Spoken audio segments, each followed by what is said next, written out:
إن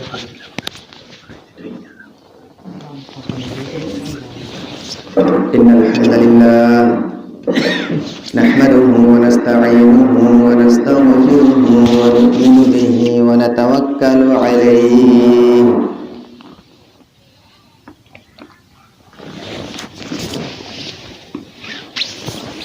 ونعوذ بالله من شرور أنفسنا ومن سيئات أعمالنا من يهد الله فلا مضل له ومن يضلل فلا هادي له وأشهد أن لا إله إلا الله وأن محمدا عبده ورسوله الذي أرسله بالحق بشيرا ونذيرا وداعيا إلى الله بإذنه وسراجا منيرا فقد قال الله تعالى في كلامه المجيد وفي قرآنه الحميد أعوذ بالله من الشيطان الرجيم بسم الله الرحمن الرحيم سبحان الذي أسرى بعبده ليلا من المسجد الحرام إلى المسجد الأقصى الذي باركنا حوله لنريه من آياتنا إنه هو السميع البصير فقال رسول الله صلى الله عليه وسلم لما كذبتني قريش كنت في الحجر فجر الله لي بيت المقدس فبلغت قلوبهم وأنا أنظر إليه أو كما قال النبي صلى الله عليه وسلم وقال الله تعالى في آية الأخرى إن الله وملائكته يصلون على النبي يا أيها الذين آمنوا صلوا عليه وسلموا تسليما اللهم صل على محمد وعلى آل محمد كما صليت على إبراهيم وعلى آل إبراهيم إنك حميد مجيد اللهم بارك على محمد وعلى آل محمد كما باركت على إبراهيم وعلى آل إبراهيم إنك حميد مجيد আলহামদুলিল্লাহ সমস্ত প্রশংসা আল্লাহ সুবহানাহু ওয়া তাআলার, যিনি আমাদেরকে সমস্ত কার্যক্রম থেকে ফারেক করে এই দুনিয়ার সর্বশ্রেষ্ঠ জায়গা মসজিদ এখানে আসার বসার সুযোগ করে দিয়েছেন। এই জন্য আমরা শুকরিয়া আদায় করি আলহামদুলিল্লাহ। সম্মানিত উপস্থিতি, আজ রজব মাস চলতেছে, রজব মাসের 28 তারিখ। এই রজব মাসের মহামান্বিত গুরুত্বপূর্ণ ঘটনা হচ্ছে মেরাজের ঘটনা। আসলে বাস্তবতা হচ্ছে এই মেরাজ রজব মাসেই হয়েছে, এরকম কোন 100% গ্যারান্টি কোন মুফাসসির, কোন মুহাক্কিক, কোন ঐতিহাসিক গ্যারান্টি বলতে পারেনি। এই মেরাজ যে রজবের 27 তারিখে হয়েছে, এটি একটা অভিমত, তো যাই হোক, এই মেরাজ যদি কেউ অস্বীকার করে সে কাফের হয়ে যাবে।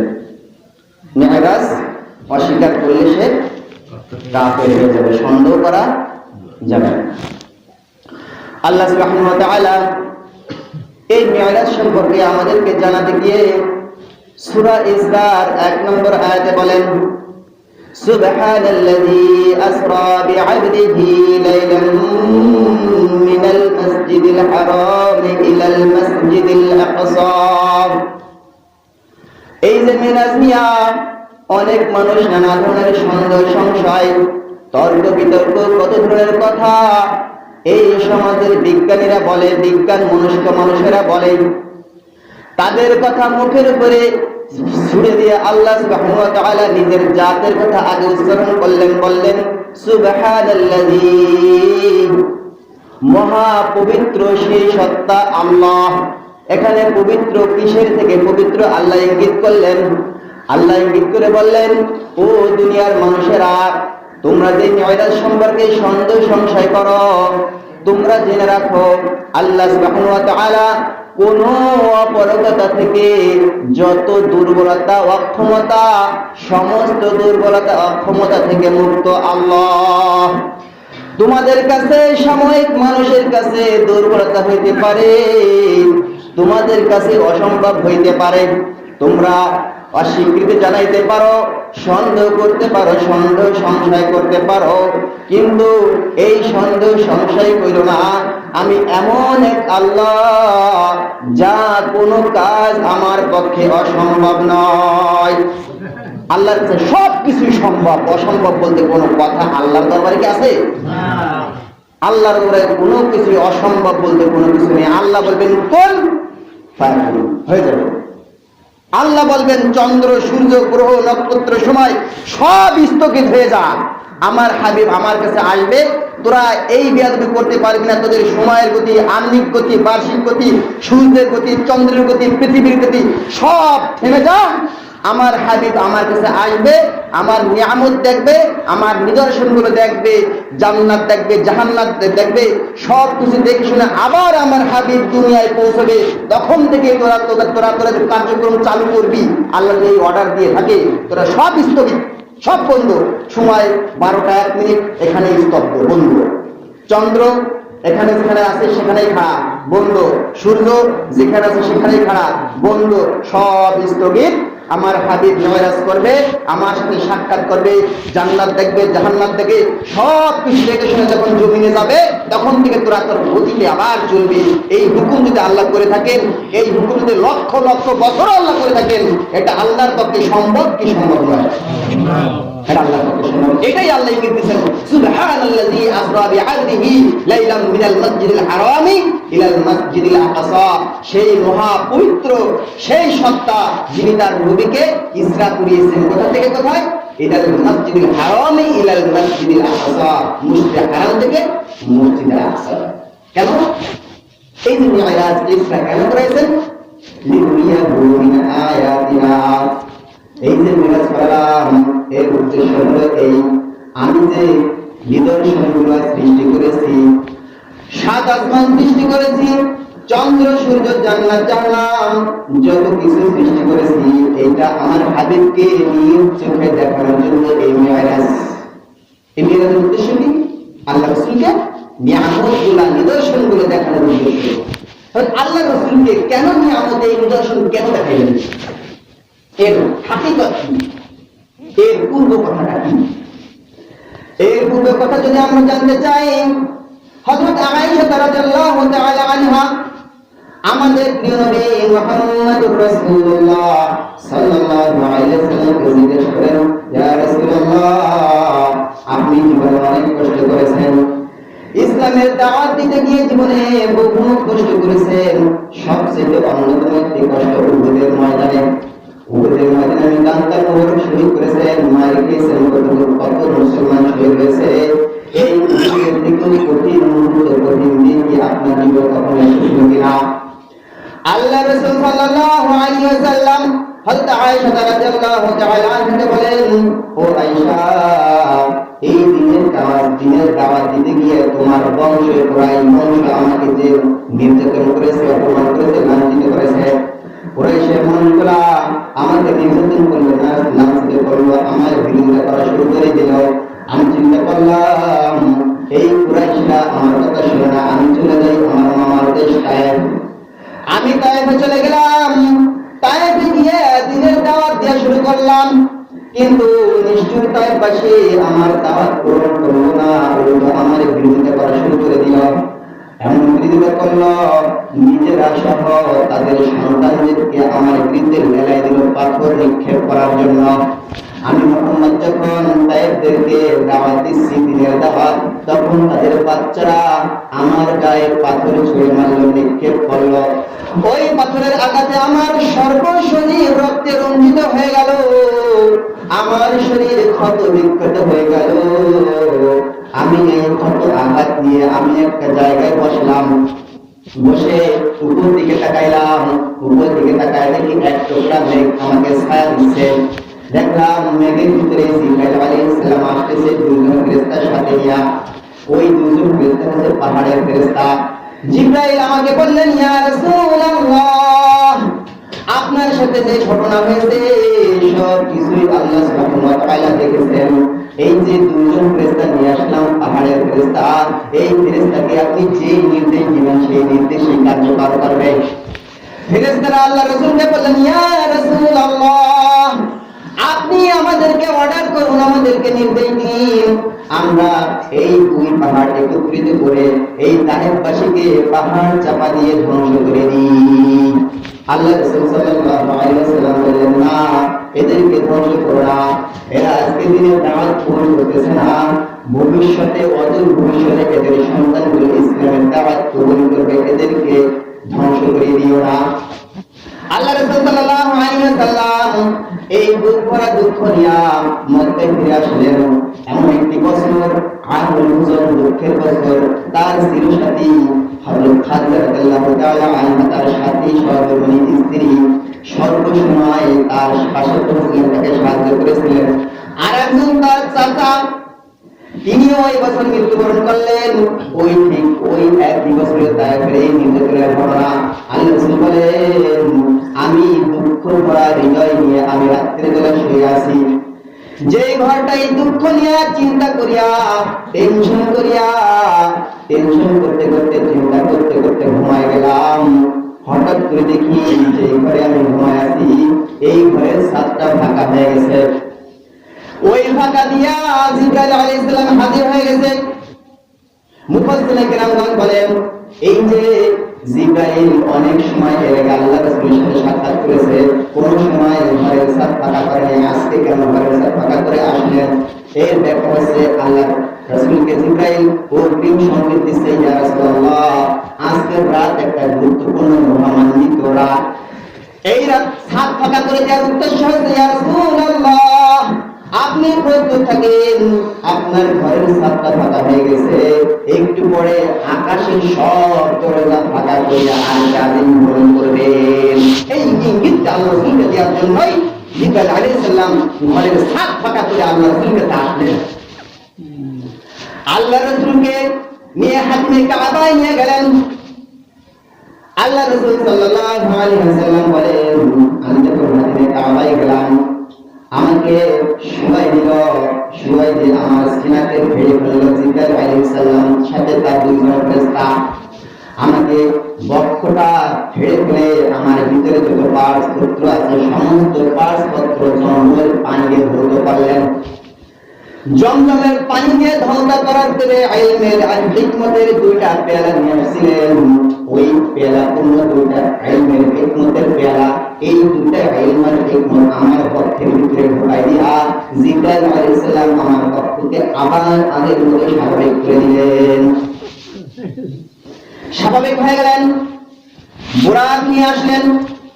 বুরাক আনার পরে জিবরাইল আলাইহিস সালাম রাসূলকে বলেন, ইয়া রাসূলুল্লাহ, এখন আপনি বুরাকে আরোহণ করেন, বুরাকে উঠবেন। ইতিমধ্যে বুরাকে একটু নড়াচড়া করতেছে, অস্বাভাবিক ভাবে নড়াচড়া করতেছে।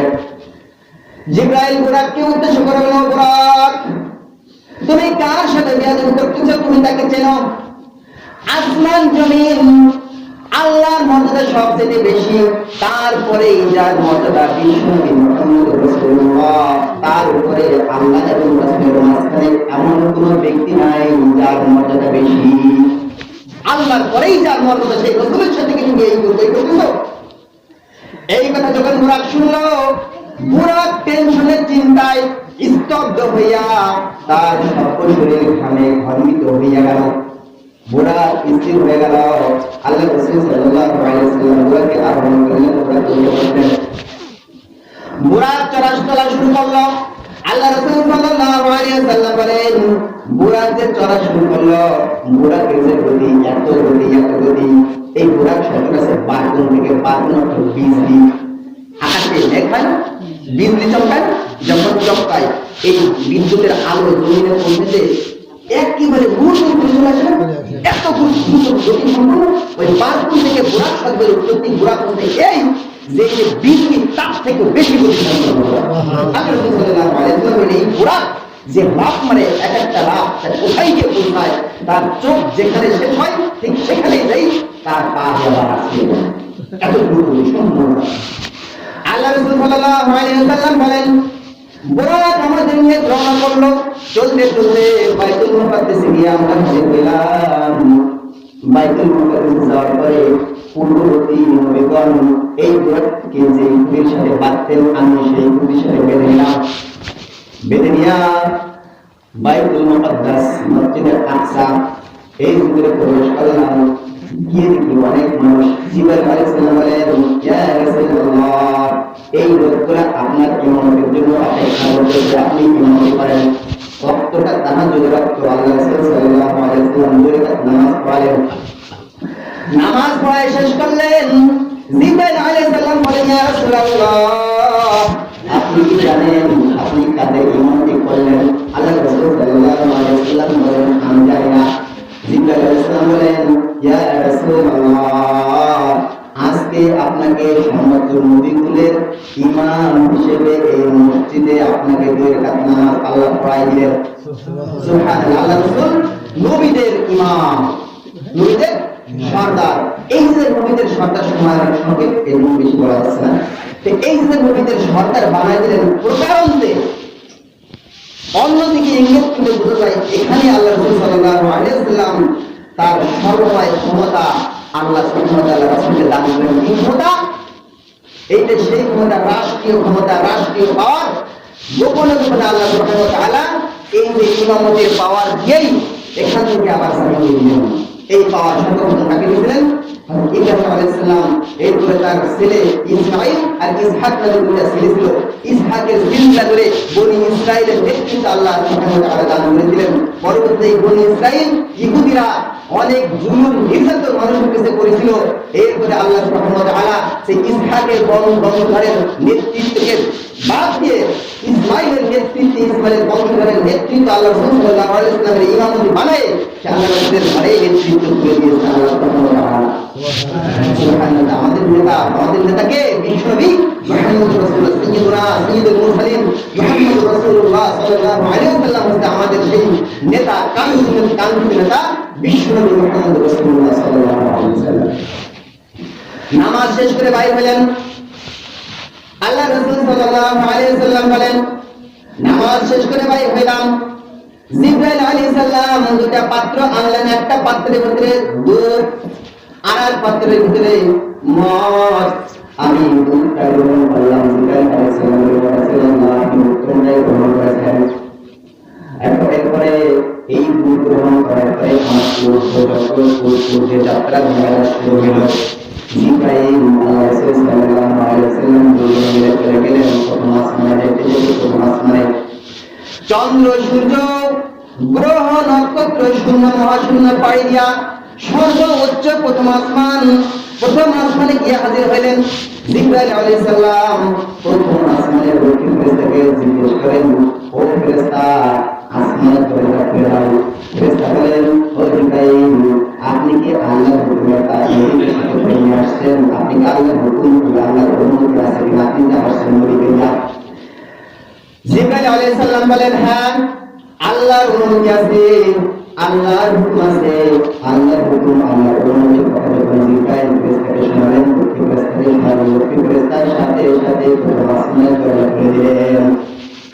প্রথম আসমানের দরজা খুলে দেওয়ার পরে আল্লাহ রাসূল সাল্লাল্লাহু আলাইহি ওয়াসাল্লাম বলেন, প্রথম আসমানে আমার সাথে দেখা হলো আমাদের আদিপিতা আদম আলাইহিস সালামের সাথে। আমি দেখি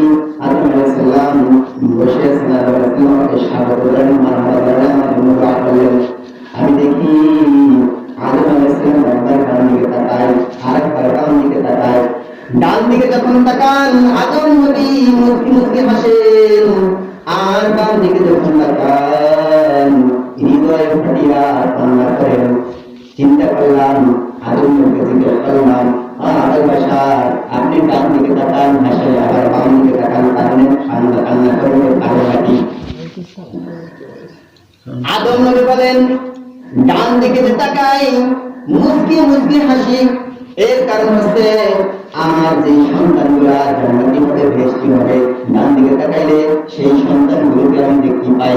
জান্নাতে দেখিয়া আমার হৃদয়ে একটি আনন্দ হয়, শান্তি অনুভব হয়, এই জন্য আমি হাসি।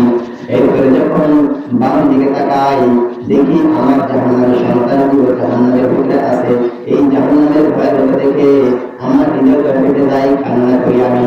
চিন্তা করেন, আমাদের আদি পিতা আবুল বাশার হযরত আদম আলাইহিস সালাম আমাদের জান্নাত জাহান্নামের কথা শুনে দেখে কান্না করেন। আমরা আজ কোন জগতে আছি, কোথায় আছি, আমরা কি কাজ করতেছি? আমাদের কাজকে জান্নাতের পথ শুরু হওয়ার কাজ, জাহান্নামের পথ শুরু হওয়ার কাজ। আমাদের চিন্তা করে আবুল বাশার কান্না করেন, আর আমরা অকাতরে গুনাহ করতেছি, জাহান্নামের পথ করতেছি। একটু চিন্তা আমাদের মাথায় ভিতরে আসে না? ও উপস্থিতি, ও মুসলমানরা, এখন কিন্তু চিন্তা করা দরকার। আমাদের আদম নবী আমাদের জন্য কান্না করেন, জাহান্নামের ভয়ে কান্না করেন। আমরা কি জাহান্নামের ভয়ে একটু কান্না করি? জাহান্নামে একটু কান্না করি আমরা? একটু চিন্তা করা উচিত। আবুল বাশার আদম নবী আমাদের জন্য কান্না করতেছেন, আর আমরা সেই জাহান্নামের পথে অগ্রসর হয়ে যাচ্ছি। আদম নবীর সঙ্গে কথা বলে শেষ করে দ্বিতীয় আসমান চলে গেলেন। দ্বিতীয় আসমানে যাওয়ার পরে হযরতে ঈসা আলাইহিস সালামের সাথে দেখা। ঈসা আলাইহিস সালাম আল্লাহর নবীকে স্বাগত করলেন, তার জন্য দোয়া করলেন, শুকরিয়া করলেন। ইউসুফ নবীর সাথে দেখা। আল্লাহ রাসূল সাল্লাল্লাহু আলাইহি ওয়াসাল্লাম বলেন, ইউসুফ নবী এত সুন্দর চেহারা আল্লাহ সুবহানাহু ওয়া তাআলা দিয়েছেন, পুরো জামানার অর্ধেক সৌন্দর্য ইউসুফ নবীকে দিয়েছেন। এত সুন্দর ইউসুফ নবী, কিন্তু আমাদের নবীর সৌন্দর্য অতুলনীয়। আমাদের নবীর সৌন্দর্য কি অতুলনীয়। আয়েশা রাদিয়াল্লাহু তাআলা আনহাকে একদিকে বলল, ইয়া উম্মুল মুমিনিন, হে মাতা, আমাদের নবী কত সুন্দর ছিল। আয়েশা রাদিয়াল্লাহু তাআলা আনহা বলেন যে ইউসুফ নবীকে দেখে কতিপয় মানুষ মেয়ে লোক হাত কেটে ফেলেছিল, আমার নবীকে দেখলে হাত কাটতে কলিজা কেটে ফেলে দিত। তারপর আমাদের নবীর সৌন্দর্য বর্ণনা করা শেষ করতে পারলাম। এত সুন্দর আমাদের নবী। সুবহানাল্লাহ। চলে গেলেন চতুর্থ আসমানে, ইদ্রিস আলাইহিস সালামের সাথে দেখা। পঞ্চম আসমানে চলে গেলেন। ষষ্ঠ আসমানে হারুন আলাইহিস সালামের দেখা। ষষ্ঠ আসমানে মুসা আলাইহিস সালামের দেখা। সপ্তম আসমানে চলে গেলেন। হযরত ইব্রাহিম আলাইহিস সালামের সাথে দেখা। আল্লাহ রাসূল সাল্লাল্লাহু আলাইহি ওয়াসাল্লাম বলেন, আমি যখন সপ্তম আসমানে পৌঁছলাম, আমাদের জাতির পিতা ইব্রাহিম আলাইহিস সালামের দেখা বাইতুল মামুরের সাথে দাঁড়িয়ে বসে আছেন। যখন ইব্রাহিম আলাইহিস সালামের সাথে দেখা হইল, ইব্রাহিম আলাইহিস সালাম আমার সাথে আমাকে মারহাবা জানালেন, স্বাগত জানালেন, আমাকে সালাম করলেন। ইব্রাহিম আলাইহিস সালাম আমাদের জন্য মারহাবা করলেন, আর বললেন, ইয়া রাসূলুল্লাহ, আপনার উম্মতকে একটা জিনিস শিক্ষা দেবেন, একটা জিনিস জানাই দিবেন। জান্নাতটা এমন একটা জায়গা যার মাটি সুঘ্রাণ, সবসময় সুঘ্রাণ ছড়াইতে থাকে, আর পানি হচ্ছে মিষ্টান্ন, সুপেয় মিষ্টান্ন পানি। কিন্তু এই জান্নাতের মাটি সুঘ্রাণ, পানি অনেক মিষ্টান্ন সুস্বাদু পানি, কিন্তু জান্নাত জায়গা একেবারে ফাঁকা। জান্নাত কি একদম ফাঁকা। আপনার উম্মতকে শিখাই দিবেন সুবহানাল্লাহ, আলহামদুলিল্লাহ, লা ইলাহা ইল্লাল্লাহ, আল্লাহু আকবার। এই চারটা মাসনুন জিকির আপনার উম্মতদেরকে শিখাই দিবেন। আর আমি আপনাদের জাতির পিতা ইব্রাহিম আলাইহিস সালাম, আপনার উম্মতের জাতির পিতা ইব্রাহিমের পক্ষ থেকে আপনার উম্মতদেরকে আমি ইব্রাহিমের সালাম পৌঁছে দিবেন। ইব্রাহিম আমাদেরকে সালাম দিয়েছেন কার মাধ্যমে? রাসূলুল্লাহ সাল্লাল্লাহু আলাইহি ওয়াসাল্লাম আমাদের মাধ্যমে, তার মাধ্যমে আমাদেরকে সালাম পৌঁছে দিলেন। আর বললেন, ইয়া নবী, আপনার উম্মতদেরকে চারটা জিকিরের কথা বলবেন, জেনে রাখেন জান্নাত ফাঁকা। এই জান্নাত বন্ধ হবে সুবহানাল্লাহ বলবে, আপনার উম্মত সুবহানাল্লাহ বলবে, আলহামদুলিল্লাহ বলবে, লা ইলাহা ইল্লাল্লাহ, আল্লাহু আকবার করবে। জিকির করতে করতে জান্নাতে এক একটা গাছ জ্বালাবে, সুবহানাল্লাহ গাছ জ্বালাবে, আলহামদুলিল্লাহ গাছ জ্বালাবে, লা ইলাহা ইল্লাল্লাহ গাছ জ্বালাবে, আল্লাহু আকবার গাছ জ্বালাবে। এইভাবে গাছ জ্বালাতে জ্বালাতে যত বেশি জিকির করবে, আপনার উম্মতরা আমি যত বেশি জিকির করব, জান্নাতে নিয়ামতে ভরপুর হয়ে যাবে, বিল্ডিং আত্মরিকায় ভরপুর হয়ে যাবে। অন্য এক বর্ণনায় আল্লাহ রাসূল সাল্লাল্লাহু আলাইহি ওয়াসাল্লাম বলেন, আমি ইব্রাহিম নবীকে দেখলাম, ইব্রাহিম নবী কিছু কিছু বাচ্চাদেরকে, মানুষদেরকে তলবুল ইলম থেকে ইসলামের শিক্ষায় শিক্ষিত করেছেন, কোরআনের শিক্ষা দিয়েছেন। আমি ইব্রাহিম নবীকে জিজ্ঞেস করলাম, ইয়া আনিতা, এ বাবা, তাদের ইব্রাহিম, আপনি এই যে শিক্ষা দিচ্ছেন, তাদেরকে শিক্ষা দিচ্ছেন। ইব্রাহিম নবী বলেন, ওই সন্তানগুলোকে শিক্ষা দিচ্ছেন যে সন্তানের পিতা মাতার কত টাকা ছোট করেন, এই বাচ্চাকে হাফেজ বানাবে, আলেম বানাবে নিয়োগ করেছিল। কিন্তু হাফেজ হওয়ার আগে, আলেম হওয়ার আগে আল্লাহ তাদের হায়াত শেষ করে দিয়েছেন, তাদের মৃত্যু দিয়েছেন। এই যে পিতা মাতার উদ্দেশ্য হাসিল হয়, হাফেজ হয় না, আলেম হয় নাই, আল্লাহ সুবহানাহু ওয়া তাআলা ওই পিতা মাতাকে নির্দেশ করেন নাই, তাদের সন্তানকে হাফেজ আলেম বানানোর জন্য আল্লাহ সুবহানাহু ওয়া তাআলা আমি কেমনকে সন্তানের উস্তাদ বানিয়েছেন। সুবহানাল্লাহ। আমরা তো সন্তানকে মাদ্রাসা পড়াতে, হাফেজ বানাতে, আলেম বানাতে চাই না। আমরা যদি সন্তানকে হাফেজ বানাতে চাই, আলেম বানাতে চাই, মাদ্রাসা পড়াতে চাই, এই মানুষগুলোর জন্য মাদ্রাসায় ভর্তি করে আমার নিয়ত যদি আমার সন্তান হাফেজ হবে, আমার নিয়ত থেকে আমার সন্তান আলেম হবে, এই হওয়ার আগে যদি আমার সন্তান মৃত্যুবরণ করে, আমার কি লাভ না আরো লস হবে না আরো বেশি লাভ হবে? আরে আপনার সন্তান আজকে হয়তো আমাদের মতো উস্তাদের কাছে হয়তো কিছু ইলম শিক্ষা করবে, আর যদি এর মধ্যে মৃত্যুবরণ করে আপনার সন্তান উস্তাদ সব মিলে যাবে। সুবহানাল্লাহ। আমাদের সন্তানকে মাদ্রাসায় ভর্তি করব ইনশাআল্লাহ, এত বড় সৌভাগ্য হাতছাড়া করব ইনশাআল্লাহ। আমরা আমাদের সন্তানকে হাফেজ আলেম বানানোর জন্য আমরা নিয়োগ করতে পারি না ইনশাআল্লাহ। প্রত্যেক সন্তানকে মাদ্রাসায় ভর্তি করা যাবে ইনশাআল্লাহ। অত্যন্ত বেশি লাভ, ইলমের ফজিলত বর্ণনা বিশেষ করে এত বেশি, আলেমের মর্যাদা এত বেশি, তলবুল ইলমের মর্যাদা এত বেশি। সন্তানগুলো আপনার ঘর থেকে শুরু করে মাদ্রাসায় যাবে, এই প্রত্যেকটা সন্তানের পায়ের নিচে আপনার ফেরেশতাদের পাখা, নুরানি পাখা তার পায়ের তলায় দিবে। সুবহানাল্লাহ। আর এই রাস্তা থেকে ধ্বংস হবে, আপনার সন্তান আপনার বাড়ি থেকে মাদ্রাসা থেকে যাবে, এই মাদ্রাসা থেকে গেল না, সে প্রকার অংশে মাদ্রাসা থেকে না, একেবারে ডাইরেক্ট তার রাস্তার সংযুক্ত। সুবহানাল্লাহ। এই আমরা আমাদের সন্তানকে মাদ্রাসা ভর্তি করা হবে ইনশাআল্লাহ। যে সন্তানগুলো মাদ্রাসায় এখনো ভর্তি হতে পারেন নাই, যে সন্তানগুলো, যে মাগুলো, যে পিতাগুলো এখনো হাফেজের পিতা হতে পারেন নাই, হাফেজের মাতা হতে পারেন নাই, আলেমের পিতা হতে পারেন নাই, আলেমের মাতা হতে পারেন নাই, সুযোগ এখনো আছে। আপনারা আপনাদের সন্তানকে মাদ্রাসায় ভর্তি করাই দেন। মাদ্রাসায় ভর্তি করার পরে যদি সে হাফেজ হতে পারে, আলহামদুলিল্লাহ, হাফেজের পিতা হয়ে গেলেন। যদি আলেম হতে পারেন, দুনিয়া থেকেই আলেমের পিতা হয়ে যেতে পারলেন। আর যদি না হয়, তার আগেই মৃত্যুবরণ করে, আপনার পিতা, আপনার সন্তান ডাইরেক্ট সরাসরি ইব্রাহিম আলাইহিস সালামের ছাত্র হয়ে যাবেন। এই আপনি আপনার পিতা হিসেবে আপনার সন্তান ইব্রাহিম নবীর ছাত্র হবে, এতে কি আপনি গৌরব বোধ করবেন না? এদিকে আপনি খুশি হবেন না? এটা হাতি বাঁচবেওলা, মনবেওলা, আমার মাদ্রাসায় পড়া ছাত্র যদি বেঁচে থেকে হাফেজ হয়, আলেম হয়, এটা আমার মর্যাদা বুলন্দ হয়ে যাবে, তার জান্নাতের পথ সুগম হয়ে যাবে, আরো অনুসরণ হবে, ইব্রাহিম নবীর সব ছাত্র হয়ে যাবে। সুবহানাল্লাহ। ইনশাআল্লাহ। নাকি নাচ গান শিখাবো, ব্যায়াম শিখাবো? সময় আল্লাহ রাসূল সাল্লাল্লাহু আলাইহি ওয়াসাল্লাম ইব্রাহিম নবীর সাথে কথোপকথন শেষ করিয়া চলে গেলেন সিদরাতুল মুনতাহা। সিদরাতুল মুনতাহা এমন একটি জায়গা, সিদরাতুল মুনতাহা উচ্চ জগৎ আর নিম্ন জগতের বর্ডার। এই সিদরাতুল মুনতাহা এমন একটি জায়গা, এত উচ্চে সুউচ্চে চলে গেছেন আল্লাহ রাসূল সাল্লাল্লাহু আলাইহি ওয়াসাল্লাম।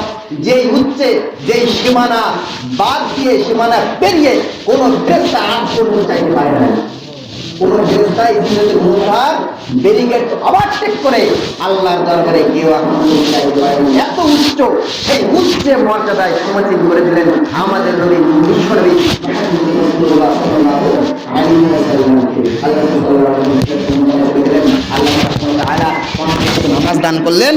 আর সূরা বাকারার লাস্টে 3 আয়াত আল্লাহ রাসূল সাল্লাল্লাহু আলাইহি ওয়াসাল্লামের উপর অবতীর্ণ করলেন। আল্লাহ রাসূল সাল্লাল্লাহু আলাইহি ওয়াসাল্লাম 50 ওয়াক্ত নামাজ আর সূরা বাকারার লাস্টে 3 আয়াত অবতীর্ণ হয়েছে, তার প্রতি এটা নিয়ে রওনা করছেন। রওনা করার পরে পথিমধ্যে হযরত মূসা আলাইহিস সালামের সাথে দেখা। মূসা বললেন, ইয়া রাসূলুল্লাহ, আল্লাহ আপনাকে কি হাদিয়া দিল? আল্লাহ রাসূল সাল্লাল্লাহু আলাইহি ওয়াসাল্লাম বলেন, আল্লাহ আমাকে 50 ওয়াক্ত নামাজ হাদিয়া দিয়েছে। মূসা নবী কয়, ইয়া রাসূলুল্লাহ, আমি আমার উম্মতদেরকে চড়াইতে অভ্যস্ত। মানুষ চড়ানো কি কত কষ্টের ব্যাপার। আপনার উম্মত 50 ওয়াক্ত নামাজ পড়তে পারবে না, আপনি আল্লাহর কাছ থেকে কমায় নিয়ে আসেন। আল্লাহ রাসূল সাল্লাল্লাহু আলাইহি ওয়াসাল্লাম গেলেন আল্লাহর কাছে ঘুমাইতে, আল্লাহ সুবহানাহু ওয়া তাআলা 10 ওয়াক্ত ঘুমাই দিলেন। আবার গেলেন মুসা নবীর সাথে দেখা, আবার পাঠালেন, আবার গেলেন 10, এই ঘুমাইতে ঘুমাইতে ঘুমাইতে লাস্টে 5। এই মুসা নবী বলেন, ইয়া রাসূলুল্লাহ, এই 5 ওয়াক্ত নামাজও আপনার উম্মতের জন্য কষ্ট হয়ে যাবে, পড়বে না, গাফিলতি করবে, আর একটু ঘুমাই নিয়ে আসেন। আল্লাহ রাসূল সাল্লাল্লাহু আলাইহি ওয়াসাল্লাম বলেন, আমি কেমনে যাব আল্লাহর কাছে? দিয়েছিলেন 50 ওয়াক্ত নামাজ, আমি সেখান থেকে ঘুমাইতে ঘুমাইতে 5 ওয়াক্ত আনছি, আবার ঘুমাইতে যেতে আল্লাহর কাছে যাইতে আমার লজ্জা করে, আমি কিভাবে যাব? আল্লাহ সুবহানাহু ওয়া তাআলা আল্লাহর হাবিবের কথা শুনে খুশি হয়ে গেলেন। আল্লাহ সুবহানাহু ওয়া তাআলা তার রাসূলকে বললেন, ইয়া রাসূলুল্লাহ, আপনি জেনে রাখেন আপনার উম্মতদেরকে 50 ওয়াক্ত নামাজ আমি ফরজ করেছিলাম। আপনার উম্মত যদি এই 5 ওয়াক্ত নামাজ সঠিকভাবে আদায় করে, ইমামের সাথে আদায় করে, গুরুত্বের সাথে আদায় করে, আমি আল্লাহ সুবহানাহু ওয়া তাআলা আপনার উম্মতদেরকে 50 ওয়াক্ত নামাজের সওয়াব পরিপূর্ণ করে দিব। সুবহানাল্লাহ, সুবহানাল্লাহ। 5 ওয়াক্ত নামাজ পড়া মানে 50 ওয়াক্ত নামাজের সমান। আমরা সবাই 5 ওয়াক্ত নামাজ পড়বো তো ইনশাআল্লাহ? পড়তে রাজি আছি ইনশাআল্লাহ? এই মিরাজ অনেক লম্বা ঘটনা, সংক্ষেপ শেষ করতে পারলাম না, এখানে শেষ করে দিচ্ছি। এই যতটুকু আলোচনা করলাম এর শিক্ষা আমরা কি পাই? এর শিক্ষা একটা আছে, ইসলামের দাওয়াত, ইসলামিক দাওয়াত প্রচার করতে গিয়ে, ইসলাম প্রচার করতে গিয়ে যত বড়ই দুঃখ, দুর্দশা, আযাব, গজব, নির্যাতন আসুক না কেন, এই একটা পর্যায়ে যেয়ে আল্লাহ রাসূল কোথায় ছিলেন আল্লাহ রাসূল? সে তায়েফে তাকে মর্যাদা দেয়, তাকে পাথর মারে, সেখান থেকে আল্লাহ সুবহানাহু ওয়া তাআলা এত উচ্চে তাকে নিয়ে গেলেন যা পৃথিবীর কোনো মানুষ কল্পনা করতে পারে নাই, কোনোদিনও কল্পনা করতে পারবেও না। আমরা যদি দিনের পক্ষে থাকি, আল্লাহ সুবহানাহু ওয়া তাআলা আমাদেরকে মর্যাদা সেভাবে বাড়াই দিবেন। আর আমরা শিক্ষা পাই 5 ওয়াক্ত নামাজ যথাযথভাবে ইহতিমামের সাথে আদায় করবো, ইনশাআল্লাহ করবো তো ইনশাআল্লাহ? আর একটা শিক্ষা আমরা পাই, আমাদের সন্তানগুলোকে হাফেজ আলিম বানানোর জন্য আমাদের সন্তানগুলোকে মাদ্রাসামুখী করতে হবে ইনশাআল্লাহ, নাকি? করা লাগবে তো ইনশাআল্লাহ? করবো তো ইনশাআল্লাহ? এই যা শুনলাম, আল্লাহ সুবহানাহু ওয়া তাআলা এই অনুযায়ী আমল করার তৌফিক দান করুন। আমার তৌফিক ইল্লা বিল্লাহ। আসসালামু আলাইকুম ওয়া রাহমাতুল্লাহ।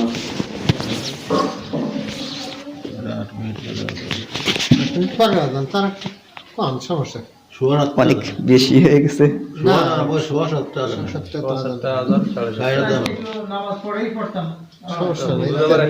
মসজিদে আমার সাথে হুজুরের মসজিদে চলে যাক, তাই ভালো হবে না। অনেক কষ্ট করে সবাই কিন্তু কি হুজুর আসবে না, একটু হাদিয়া তো দিয়ে দেন। বাতে তো গাড়ি হুজুর 3 জনে বাতে নামাজ পড়াই দিয়ে পারে শুনেন, তাই একটু কষ্ট হয়।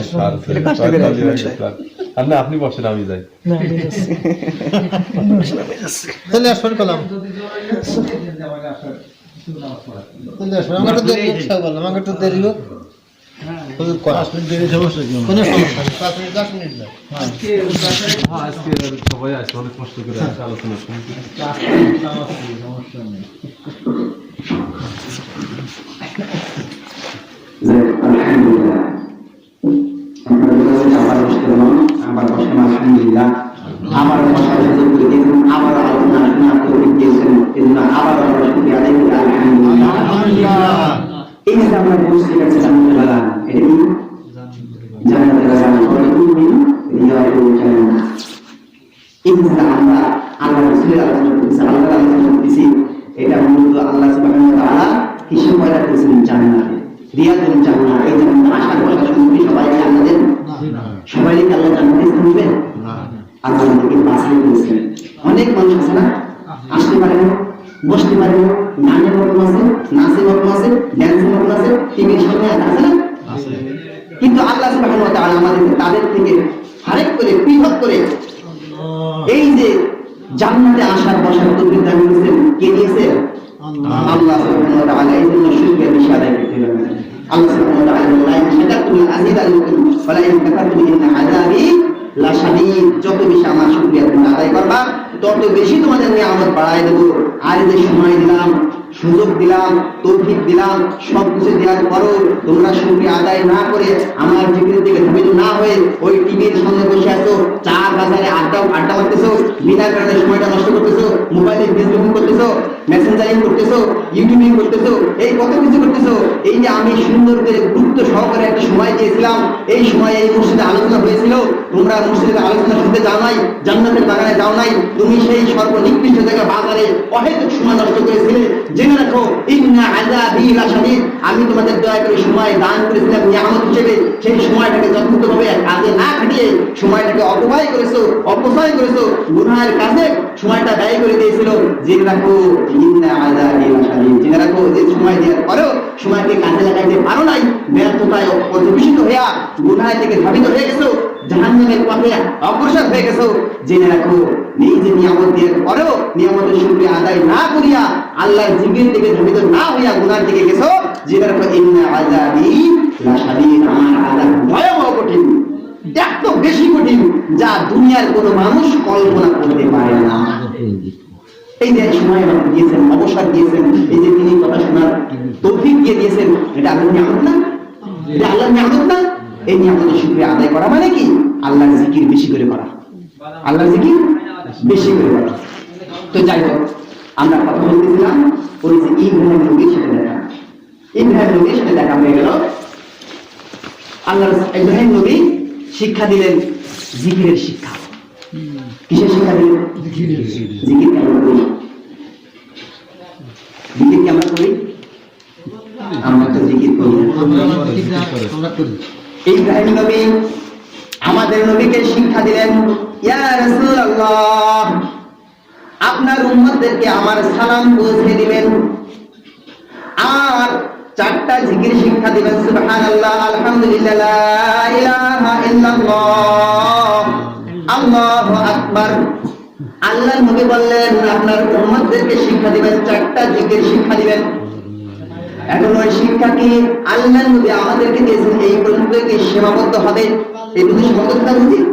আল্লাহ তাআলা কি বাল্লিগু আন্নী ওয়ালাউ আয়া, বাল্লিগু আন্নী ওয়ালাউ আয়া, একটু শিক্ষা একেবারে মানুষের কাছে প্রচার করা।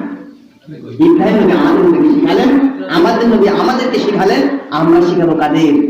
আমরা পরবর্তী জেনারেশন, আমাদের সন্তানদেরকে। আমাদের সন্তানকে জিকির শিখাইতে হবে না? আমাদের সন্তানকে শিখাই। আমার সন্তানকে জিকির শেখানোর কথা ছিল, ইলমে দ্বীন শেখানোর কথা ছিল, আমার সন্তানকে জিকির শিখাইতে পেরেছি? আমরা ইলমে দ্বীন শিক্ষা দিতে পেরেছি? আমরা শিক্ষা দিয়েছি ব্যাস, আমরা শিক্ষা দিয়েছি নাচ, আমরা আমাদের ঘরের ভিতরে টিভি এনেছি, আমার সন্তানকে হাতে হাতে অ্যান্ড্রয়েড মোবাইল দিয়ে দিয়েছি, এই মোবাইল থেকে আকাম কুকাম দেখবে, নাচ দেখবে, ড্যান্স দেখবে, পরের মেয়েকে উত্তপ্ত করা শিখবে। আমার ঘরে এনেছি টিভি, ওই টিভি আমার মহিলারা দেখবে, ঘরের মেয়ে লোক দেখবে, আমার স্ত্রী দেখবে, আমার মা দেখবে, আমার বোন দেখবে। আমার শিক্ষা দেওয়ার কথা ছিল জিকির, আমি শিক্ষা দিয়েছি জাহান্নামের পথ সুগম করে দিয়েছি, পাপের স্বর্গ রাজ্য আমি চালু করে দিয়েছি। এই দায়ভার আমাদের হবে না? আল্লাহ রাসূল সাল্লাল্লাহু আলাইহি ওয়াসাল্লাম এই কথা থেকে ইঙ্গিত করে বলেন,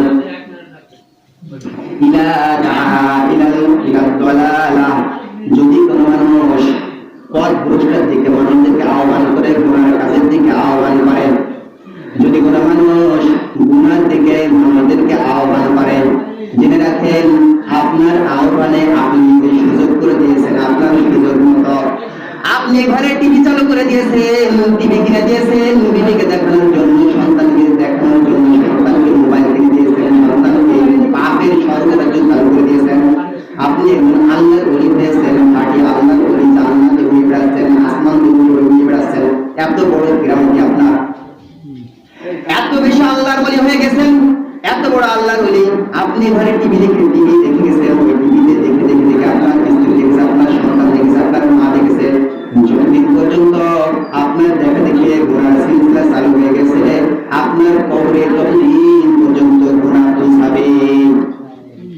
ইলা দাআ ইলা দালালা, যদি কোনো মানুষকে পথ ভ্রষ্টের দিকে ডাকে, ওই যে ডাকলো, ওর দেখা থেকে যত মানুষ গুনাহ করবে, সমস্ত গুনাহের গুনাহ আমার আমলনামায় চলে যাবে। যদি আমি বড় হুজুর হই, যদি আমি বড় আলেম হই, যদি আল্লাহ বলি, আমার সাথে আমার কথা হচ্ছে, আল্লাহর সাথে কথা হচ্ছে, কিন্তু আমি একটা গুনার সিলসিলা চালু করে দিয়েছি পরিবারে।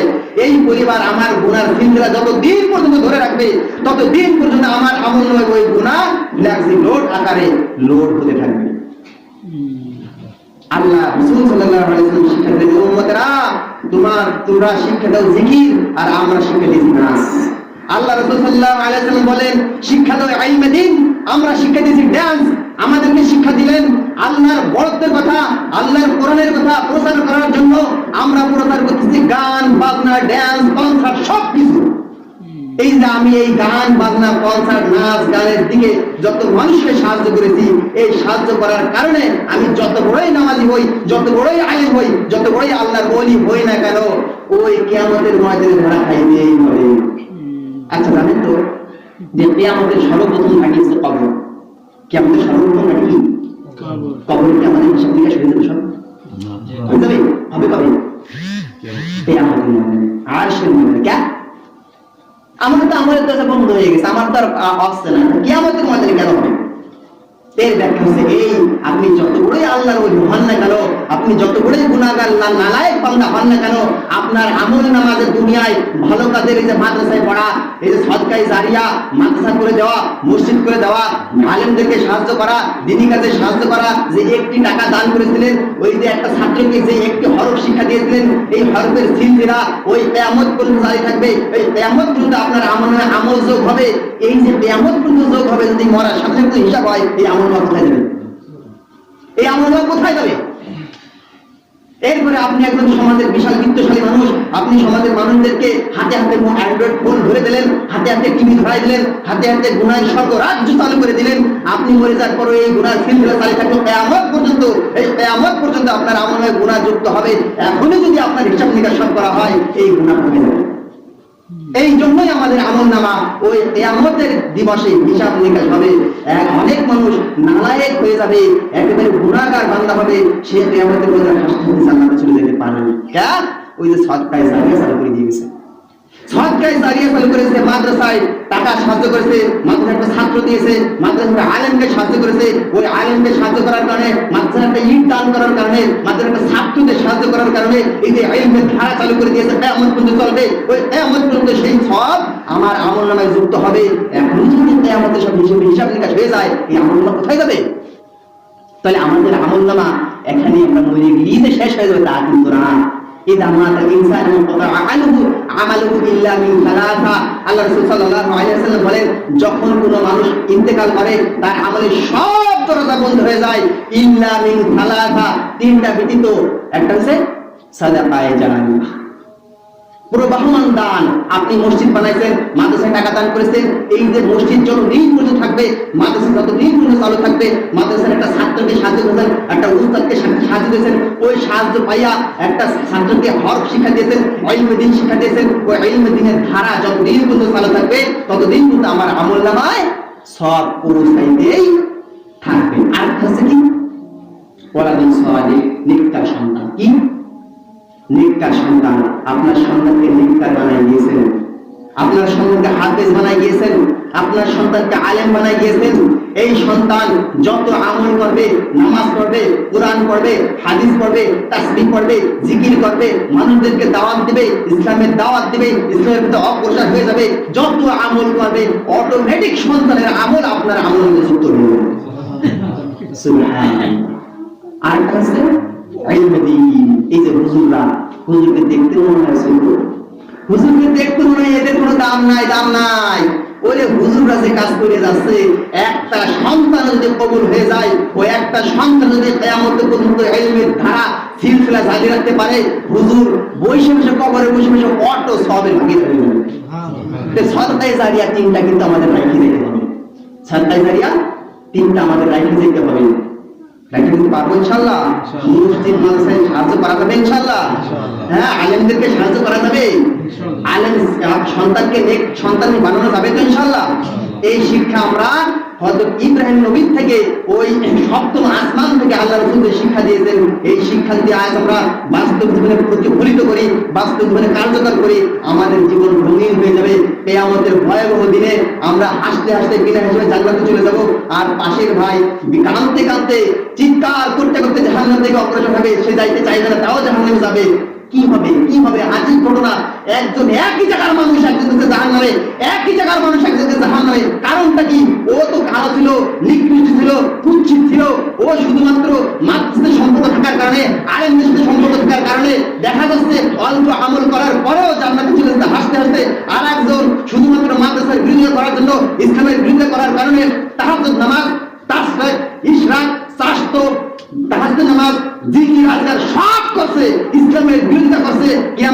দেখা গেছে সে কাঁদতে কাঁদতে চিৎকার করতে করতে জাহান্নামে চলে গেছে। এরকম ঘটনা কি আমাদের মধ্যে ঘটবে না? ঘটবে কি না? ঘটবে। এই জন্য আমরা ইব্রাহিম নবীর শিক্ষা যদি বাস্তব বানাইতে পারি আমরা কার্যকর হব। এরপর আল্লাহ রাসূল সাল্লাল্লাহু আলাইহি ওয়াসাল্লাম সিদরাতুল মুনতাহা চলে গেলেন। সিদরাতুল মুনতাহা এমন একটি জায়গা, ওই সিদরাতুল মুনতাহা ঊর্ধ্ব জগৎ নিম্ন জগতের একটি বর্ডার। নিম্ন জগতের মানুষ সিদরাতুল মুনতাহা, নিম্ন জগতের যত মানুষ ফেরেশতা যত সৃষ্টিজীব আছে ওই সিদরাতুল মুনতাহার বেরিয়ে আবার করতে পারে না। আর ঊর্ধ্ব জগতে যারা আছে তারা কখনোই সিদরাতুল মুনতাহা থেকে নিচে নামতে পারবে না। এমন একটি জায়গা যেখানে কোনো মানুষ জিন ইনসান কারোর পক্ষে যাওয়া সম্ভব নয়। সেই জায়গায় আমার নবী আপনার নবী মুহাম্মদ রাসূলুল্লাহ পৌঁছাইছেন। আল্লাহ নবী সাল্লাল্লাহু আলাইহি ওয়াসাল্লাম জান্নাত দেখবেন, জাহান্নাম দেখবেন এই মিরাজে গিয়া। আল্লাহ রাসূল সাল্লাল্লাহু আলাইহি ওয়াসাল্লাম বলেন, জিবরাইল আলাইহিস সালাম আমাকে নিয়ে রওনা করেছে জাহান্নাম দেখানোর জন্য। আমি হাঁটতেছি জান্নাতের পাশ দিয়া, এমন সময় দেখলাম সুঘ্রাণ, অনেক সুঘ্রাণ। জিবরাইলকে বললাম, জিবরাইল এত সুন্দর ঘ্রাণ কোথা থেকে আসে? জিবরাইল বললেন, ইয়া রাসূলুল্লাহ এই যে সুঘ্রাণ আসতেছে এটা হচ্ছে ফিরাউনের মেয়ের দাসী, যার কাজ ছিল ফিরাউনের মেয়ের চুল আঁচড়ানো। একদিন চুল আঁচড়াইতে আঁচড়াইতে হাতের থেকে চিরুনি পড়ে গেল। চিরুনি পড়ে যাওয়ার পরে ওই দাসী বিসমিল্লাহ বলিয়া চিরুনিটা উঠালো। উঠানোর পরে ফিরাউনের মেয়ে বলল, ও দাসী তুমি কার নাম নিয়ে চিরুনি উঠাইলে? বলে বিসমিল্লাহ, আল্লাহর নাম নিয়ে চিরুনি উঠাইলাম, যে হচ্ছে তোমার রব, তোমার পিতার রব, আমাদের সকলের রব আল্লাহ, তার নাম করে আমি চিরুনি উঠাইলাম। এই কথা শুনিয়া ফিরআউনের মেয়ে রাগান্বিত হয়ে গেছে। ফিরআউনের মেয়ে বলে, ও দাসী আমাদের এই রাজ্যে একমাত্র আমার আব্বা ফিরআউনের নাম নিয়ে সমস্ত কাজ করতে হয়, তুমি কেন আল্লাহর নাম নিলে? আমি তোমার বিরুদ্ধে আমার আব্বার কাছে নালিশ করব, তোমার বিচার আমার আব্বা করবে। ফিরআউনের মেয়ে ফিরআউনকে বলল, ও আব্বাজি আমার দাসী চিরুনি উঠায় আল্লাহর নাম নিয়ে তোমার নাম নাই না, তোমার একটা বিচার করতে হবে। ফিরআউন বলল, অগ্নিকুণ্ড আগুন জ্বালাও। অগ্নিকুণ্ড জ্বালানো হলো। ফিরআউন ওই দাসীকে বলল, ও দাসী তুমি আল্লাহর রাস্তা ছেড়ে আমার আনুগত্য স্বীকার করো, আল্লাহকে ভুলিয়া আমি ফিরআউনকে আল্লাহ বলে স্বীকার করো। স্বীকার করলো না, আল্লাহকে আল্লাহ মানল। তার শাস্তি দেওয়ার জন্য ওই দাসীর অনেকগুলো সন্তান ছিল। বলল, ও দাসী ভালো হয়ে যাও, ভালো ভালো কথা বলতেছি, এখন তুমি ফিরে আসো, এখন আমাকে রব হিসেবে মেনো, আল্লাহকে রব হিসেবে বাদ দিয়ে দাও। যদি তুমি তা না মানো তোমার সন্তানগুলোকে আগুনের ভিতরে নিক্ষেপ করবো। ফিরআউনের কথা শোনার পর ওই দাসী অনড়, আল্লাহর থেকে ঈমান ছাড়লেন না। ফিরআউন তার একটা একটা সন্তানকে আগুনের ভিতরে নিক্ষেপ করতেছেন। নিক্ষেপ করতে করতে সমস্ত সন্তানকে আগুনে নিক্ষেপ করা শেষ। লাস্টে একটা সন্তান আছে, ওই দাসীর দুগ্ধ সন্তান, কোলের দুধ খায় এমন একটি সন্তান, দুধের সন্তান। দুধের সন্তান যখন বাকি রইল, ফিরআউন বলল, ও দাসী এখনো সময় আছে, তুমি আল্লাহর রাস্তা বাদ দিয়ে আমাকে রব হিসেবে গ্রহণ করো।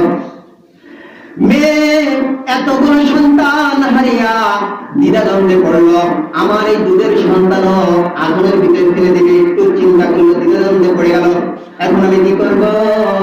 চিন্তা করলো। আল্লাহ সুবহানাহু ওয়া তাআলা ওই সন্তান, দুধের সন্তানের মুখে আল্লাহ কথা জারি করে দিলেন। আল্লাহর কুদরতে ওই সন্তান বললেন, ও মা একটু ঘাবড়াবেন না, যদিও দেখা যাচ্ছে ওইটা আগুন, আগুনের সাথে পড়ার সাথে সাথে আল্লাহ জান্নাতে নিয়ে যাবেন, একটু চিন্তা করেন না। ফিরআউনের কথায় ভয় পেয়ে আল্লাহর পথ ছেড়ে দিয়েন না। আপনি আল্লাহর তাওহীদ শিরকের তাওহীদের উপরে অটল থাকেন, আল্লাহর উপরে বিশ্বাস রাখেন।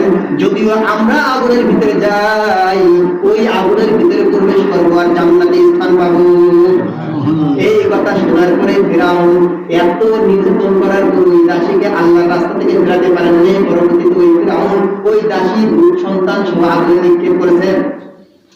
এই যে ইসলামের জন্য আল্লাহর জন্য এত কষ্ট করলেন, এই কষ্টের বদৌলতে আল্লাহ সুবহানাহু ওয়া তাআলা ওই দাসীকে আল্লাহ সুবহানাহু ওয়া তাআলা জান্নাতে স্থান দিয়েছেন। ওই জান্নাতে ওই মেয়ে, ওই দাসী আর সন্তানগুলো এত সুন্দর ঘ্রাণ দিয়েছেন, ওই ঘ্রাণ আল্লাহর নবীর নাকে এসে পৌঁছাচ্ছে। ইসলামের জন্য ওই দাসী এতটুকু কুরবানি করেছে, আমরা বলছি ইসলামের জন্য দাসী সব শেষ করে দিয়েছে, নিজের সন্তান, দুধের সন্তান, নিজের জীবন সব শেষ করে দিয়েছে, তারপরে আল্লাহকে ভুলে নাই। আমরা কি করতেছি? ইসলামের জন্য কি করছি আমরা? এই যে আল্লাহ আমাদেরকে জান্নাত দিবেন, আমাদের জান্নাত কিভাবে দিবেন? জান আর মালের বিনিময়ে। কিসের বিনিময়? জান মাল দিয়ে আমরা আল্লাহ থেকে জান্নাত খরিদ করেছি। তো আল্লাহর রাস্তায় কি দিচ্ছি? জান মালের কি দিয়েছি আমরা? কি দিয়েছি? পাঁচ ওয়াক্ত নামাজটাই আমরা পড়তেছি না, জান্নাতের কি কাজ করতেছি আমরা? এই যে নামাজ পড়তেছি না, নামাজের উপরে অবদান করি। আল্লাহ রাসূল সাল্লাল্লাহু আলাইহি ওয়াসাল্লাম বলেন, হাঁটতেছি দেখলাম কিছু মানুষকে শোয়ায় রাখছে, বড় বড় পাথর দিয়ে তাদের মাথা আঘাত করা হচ্ছে, ওই মাথার চূর্ণ বিচূর্ণ হয়ে যাচ্ছে আঘাতে। আবার আল্লাহর কুদরতে মাথা আবার ঠিক হয়ে যায়, আবার ফেরেশতারা বড় বড় পাথর দিয়ে মাথায় আঘাত করে, আবার চূর্ণ বিচূর্ণ হয়ে যায়। এভাবেই চলতে আছে। আমি জিবরাইলকে জিজ্ঞেস করলাম, জিবরাইল, এই যে মানুষগুলোকে পাথর দিয়ে আঘাত করে করে মাথা ছিন্ন বিচ্ছিন্ন করে ফেলতেছে, এদের অপরাধটা কি? জিবরাইল আল্লাহর নবীকে বলে, ইয়া রাসূলুল্লাহ, আপনার ওই উম্মত যারা নামাজের সময় হয়তো ফজরের নামাজের সময় হয়তো আযান হইতো, নামাজে না গিয়া নামাজের চিন্তা বাদ দিয়া দুনিয়ার চিন্তা মাথার ভিতরে রাখতো, আমার এই করতে হবে, সেই করতে হবে, অমুক করতে হবে, ব্যবসা করতে হবে, বাণিজ্য করতে হবে, অমুক করতে হবে, তমুক করতে হবে, এই সব চিন্তা নামাজের সময় ওই চিন্তা নিয়ে আসতো। নামাজের চিন্তা তার ভিতরে থাকতো না, নামাজের দিকে দৌড়াইতো না, নামাজের কোনো গুরুত্ব তারা দিত না। এই যে নামাজের গুরুত্ব না দিয়া, নামাজের চিন্তা মাথায় না নিয়ে দুনিয়ার চিন্তা এনেছে, এর কারণে আল্লাহ সুবহানাহু ওয়া তাআলা আজমের ফেরেশতাদেরকে দিয়ে ওই নামাজের উদাসীন ব্যক্তিদেরকে মাথায় আঘাত করে করে পাথর দিয়ে চূর্ণ বিচূর্ণ করতেছে। এই যে শুধুমাত্র কাজটি, অপরাধটা কি? নামাজের প্রতি অবহেলা, উদাসীন। নামাজের সময় হয়ে গেছে, নামাজে আসতেছি না, নামাজে না এসে এদিক সেদিক বাইন মাসের মতো এদিক সেদিক চলে যাচ্ছে। মসজিদের সামনে আজান দিচ্ছে মুয়াজ্জিন, আর আমি বাইন মাসের মতো, বাইন মাস চলে না কাদার মধ্যে, একটু কাদা লাগে না, কোনো কিছুই লাগে না, আর আমি নিজে চিন্তা করে হুজুর আমারে না দেখো, কোন কায়দায় আমি পার পাতে গেলে শুধুমাত্র এই গন্ডিটা পার হতে পারলে আমি মুক্তি, আমি গরু আনতে পারবো, ছাগল আনতে পারবো, সব করতে পারবো, এই গন্ডি পার হইলে। ও ভাই, এই গন্ডি পার হইলে আল্লাহ কুদরতি নজরের গন্ডি কোথায় রাখবেন? কোথায় রাখবেন? আল্লাহ কি আপনাকে দেখেন না? কি শাস্তি! নামাজ নামাজ না পড়া কি শাস্তি? আরো বেশি ভয়াবহ। এই যে নামাজ আমাদের কত ইনশাআল্লাহ গুরুত্বের সাথে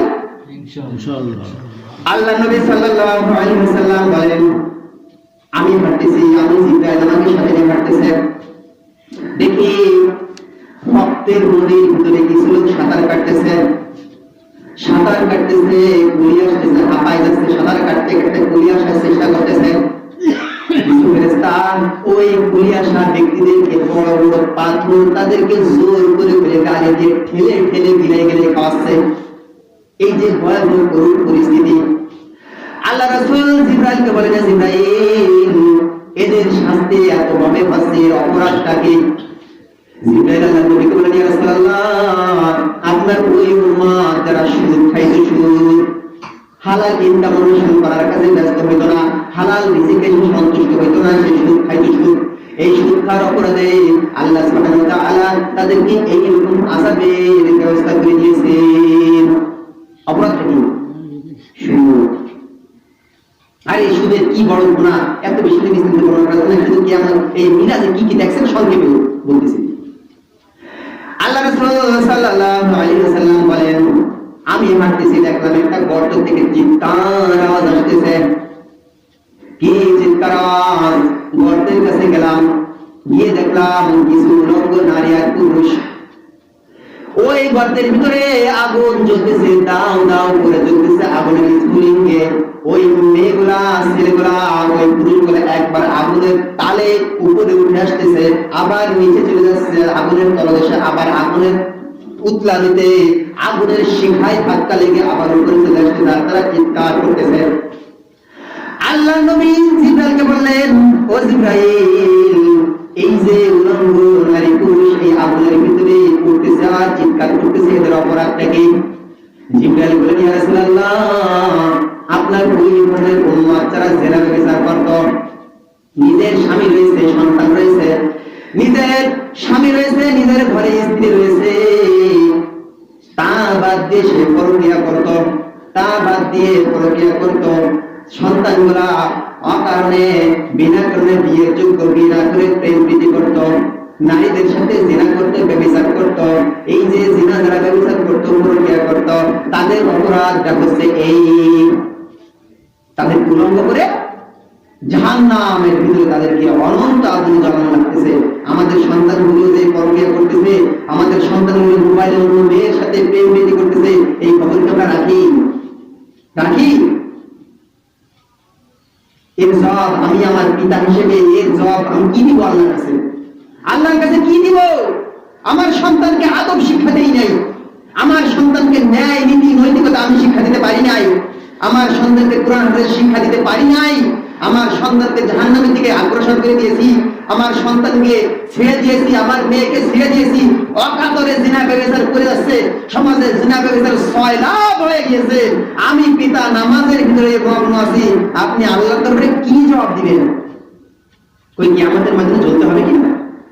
জ্বলতে হবে না?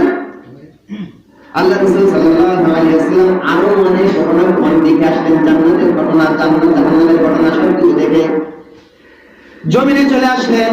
জমিনে চলে আসার পরে সকালবেলা মক্কার কাবা চত্বরে বসে আছেন, ইতিমধ্যে দেখা আবু জাহেলের সাথে। আবু জাহেল বললেন, মুহাম্মদ, তুমি তো প্রত্যেকদিন নতুন নতুন আজগুলির কথা শোনো, আজকে কোন সংবাদ তোমার কাছে আছে কিনা বলো। মুহাম্মদ রাসূলুল্লাহ সাল্লাল্লাহু আলাইহি ওয়াসাল্লাম বললেন, ও চাচা, আজকে সামনে রাতে আল্লাহ সুবহানাহু ওয়া তাআলা আমাকে এই মক্কা থেকে শুরু করিয়া বাইতুল মুকাদ্দাস নিয়ে গেছেন, সেখানে নবীর ইমাম বানাইয়া আল্লাহ সুবহানাহু ওয়া তাআলা সাত আসমান সিদরাতুল মুনতাহা, জান্নাত জাহান্নাম, আল্লাহর সাথে কথাবার্তা বইলা 50 ওয়াক্ত নামাজ নিয়া সূরা বাকারার লাস্টের 3 নিয়া আজকে আবার আপনার সামনে বসে আছি। আবু জাহেল বলে, খাইছে শ্বাস, মুহাম্মদ কি আজকে কথা বলে কোনদিন সম্ভব নাকি? একটা রাতে সেই এত কিছু করলো, বাইতুল মুকাদ্দাসে গেল, সাত আসমান ভ্রমণ করলো, জান্নাত দেখলো, জাহান্নাম দেখলো, আল্লাহর সাথে কথা বললো, এত কিছু করলে কোনদিন সম্ভব? এখান থেকে বাইতুল মুকাদ্দাসের দূরত্ব 15 দিনের রাস্তা, ও রাত্রির সাময়িক সময়ের ভিতরে ঘুরে আসছি, আজ তুমি কথা। ও মুহাম্মদ, তুমি যে কথা বলছো, তুমি কি ভাবে চিন্তা বলছো এই মানুষের কাছে প্রচার করবো কিনা? আল্লাহ রাসূল সাল্লাল্লাহু আলাইহি ওয়াসাল্লাম বললেন, ও চাচাজি, আপনি প্রচার করেন, নিঃসন্দেহে প্রচার করেন, আমি যা বলছি 100% সত্যি কথা, এর মধ্যে কোনো মিথ্যার কোনো অবকাশ নাই, মানুষের কাছে প্রকাশ আপনি করতে পারেন। আবু জাহেল কখন প্রচার শুরু করলো, ও মক্কার মানুষগুলা দেখো মুহাম্মদ কি পায়, মুহাম্মদ পাগল হয়ে গেছে, উন্মাদ হয়ে গেছে, এমন আজগুবি কথা বলে যা বিশ্বাস করা অসম্ভব, এই কোনদিনই সম্ভব কিনা? এই প্রচার করিয়া কিছু দুর্বল ইমানদার মানুষ ঈমান হারায় গেল। প্রচার করতে করতে আবু বকর সিদ্দিক রাদিয়াল্লাহু তাআলা আনহুর কাছে বললেন, ও আবু বকর, তুমি কি শুনেছ তোমার নবী কি বলেন? বলে, কি বলে? তোমার নবী নাকি এরকম সামান্য একটা অংশে জান্নাত জাহান্নাম আসমান জমিন সব ভ্রমণ করে আসছে, কি বিশ্বাস করা যায়? আবু বকর বলেন, এই কথা কি আমার নবী বলেছেন? বলে, হ্যাঁ, তোমার নবী মুহাম্মদ বলেছে। আবু বকর বলেন, এই কথা যদি আমার নবী বলেন 100% সত্য কথা বলছে, আমি এটা বিশ্বাস করে নিলাম। আবু জাহেল মক্কার সমস্ত নেতাকর্মী মানুষদেরকে জমায়েত করলো, জমায়েত করে কাবা চত্বরে আল্লাহ রাসূলকে বলল, মুহাম্মদ, তুমি যে এই যে দেখেছো, তুমি এখন মানুষের সামনে কি বলতে পারবা? হ্যাঁ বলো। বলতে পারবো, আমার কোনো সমস্যা নাই। তাই তুমি কি বাইতুল মুকাদ্দাস দেখেছো? হ্যাঁ দেখেছি। বলো এবার বাইতুল মুকাদ্দাসের বর্ণনা আমাদেরকে শোনাও। আল্লাহ রাসূল সাল্লাল্লাহু আলাইহি ওয়াসাল্লাম বলেন, লাম্মা কাযাবানি কুরাইশুন বিল হিজর, কুরাইশরা যখন আমাকে ধরলো, আমাকে যখন অস্বীকার করলো, অবিশ্বাসী করলো, মানুষজন আমাকে অপমান লাঞ্ছিত করা শুরু করলো। আমি রাত্রির বেলা দেখেছি কাবা বাইতুল মুকাদ্দাসের কি দেখেছি রাত্রির বেলা আমি এরকম সফর করেছি, আমার কি মনে রাখা সম্ভব? আমি চিন্তাগ্রস্ত হইয়া গেলাম। এই চিন্তাগ্রস্ত যখন হইয়া গেলাম, কি বর্ণনা করব? আল্লাহ সুবহানাহু ওয়া তাআলা বললেন, তখনই ফাতাবিতু বাইতুল মুকাদ্দাসি, আল্লাহ সুবহানাহু ওয়া তাআলা বাইতুল মুকাদ্দাসের কুদরতিভাবে আমার চোখের সামনে হাজির করে দিলেন। সুবহানাল্লাহ। এরপরে যখন বাইতুল মুকাদ্দাস আমার চোখের সামনে আল্লাহ সুবহানাহু ওয়া তাআলা হাজির করে দিলেন, আমি ওইটা দেখে দেখে তাদেরকে আমি বর্ণনা করে শোনাচ্ছি। দেখো বাইতুল মুকাদ্দাসে এখানে কয়টা দরজা, এখানে এই আছে, এখানে এই আছে, এখানে এই আছে, পুরো যখন মিলে গেল, মানুষজন আওয়াজ পেয়ে গেল, আশ্চর্য হয়ে গেল। মানুষজন অবাক হয়ে গেল। এই অবাক দেখিয়া কিছু মানুষ ইসলাম ধর্ম গ্রহণ করলো। আর আবু জাহেল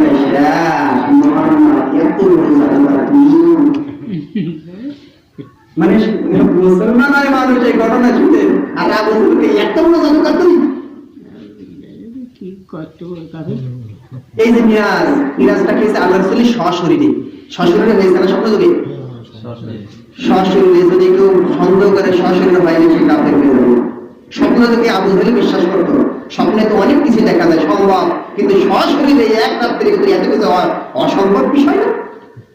এই পেয়েছে সশরীরে, আমাদেরকে সশরীরে এটা বিশ্বাস করতে হবে, হৃদয় দিয়ে বিশ্বাস করতে হবে। যদি বিশ্বাস না করি তাহলে আমি কাফের হয়ে যাবো।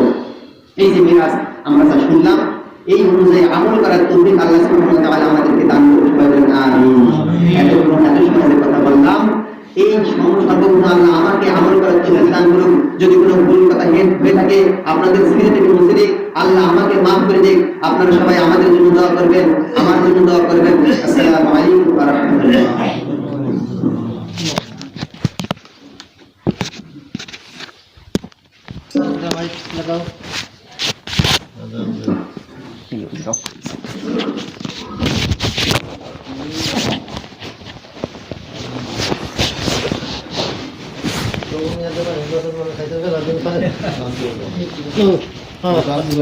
আমরা তো সবসময় খাই।